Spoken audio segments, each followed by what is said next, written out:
जेव्हा आपण जेवण बनवायला सुरुवात करतो ना, की कोणासाठी काय बनवायचं, कुणाला काय खायचं तर तेव्हा तर ना कोणी सांगितलं ना, की आज आम्हाला चपाती नको आहे, तर आपल्याला वाटतं अरे वा किती छान गोष्ट ना आणि आपण किती खुश होऊन जातो. तर आज माझं तसंच झालं होतं. मुलांनी सांगितलं होतं, की आम्हाला चपाती नको आहे, आम्ही फक्त डाळ भात खाऊ आणि मिस्टरांना प्रॉपर जेवण करायचं होतं. मग त्यांच्यासाठी भाकरी बनवून घेतल्या आणि नंतर म्हटलं, की फक्त डाळ भात भाकरी एवढ्याने भागणार नाही. मग म्हटलं चला बेसन पोळी पण करून घेऊया. मग कांदा, टोमॅटो, कोथिंबीर, कढीपत्ता चारही गोष्टी छान बारीक कापून घेतल्या.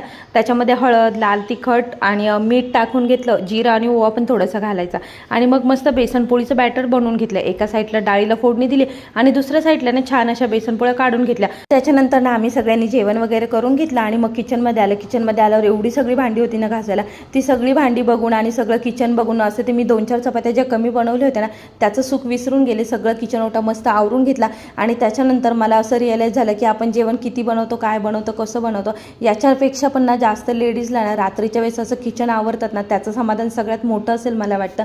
आणि तुम्ही पण माझ्याबरोबर रिलेट करत असाल. होप्स व्हिडिओ आवडला असेल. डू लाईक, शेअर, सबस्क्राईब आणि स्टे ट्यून. बाय.